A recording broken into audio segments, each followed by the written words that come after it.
तो क्या बगावत करने के मूड में हैं छगन भुजबल?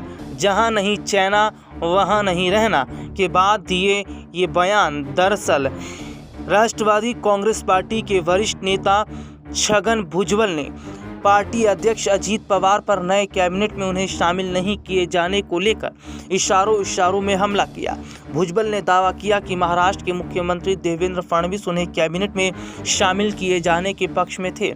महाराष्ट्र सरकार में कई अहम जिम्मेदारियां संभाल चुके भुजबल ने एक दिन पहले की गई जहां नहीं चैना वहां नहीं रहना टिप्पणी को लेकर अटकलों के बीच कहा कि वह बुधवार को एनसीपी कार्यकर्ताओं और येवला निर्वाचन क्षेत्र के लोगों से बातचीत करने के बाद कुछ कहेंगे।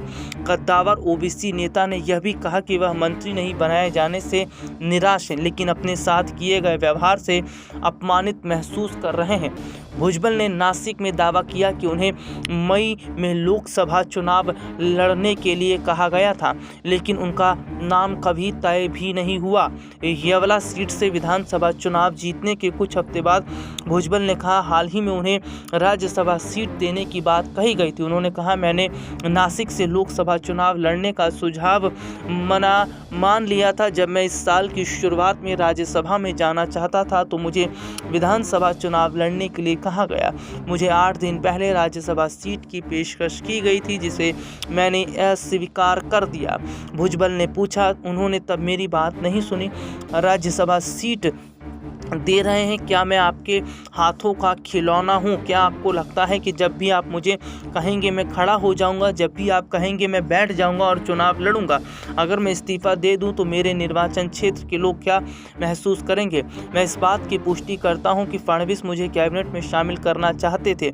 महायुति गठबंधन में प्रत्येक पार्टी का प्रमुख अपनी पार्टी के लिए फैसला करता है। बीजेपी के लिए फडणवीस, शिवसेना के लिए एकनाथ शिंदे और एनसीपी के लिए अजीत पवार फैसला करते हैं, लेकिन अजीत पवार ने उनके नाम को आगे नहीं बढ़ाया और अजीत पवार ने उनके साथ गद्दारी की। और ऐसे में सीधे तौर पर भुजबल जो है पार्टी से इस्तीफा देने का तो मन बना रहे हैं, लेकिन सीधे तौर पर उन्होंने अजीत पवार को खुली चुनौती भी दे दी है। अब देखना होगा कि क्या एनसीपी से इस्तीफा देकर भुजबल नई राह पर जाते नजर आएंगे, या जिस तरीके से वो राज्यसभा सीट को लेकर बात कर रहे हैं उन्हें राज्यसभा सीट दी जाएगी।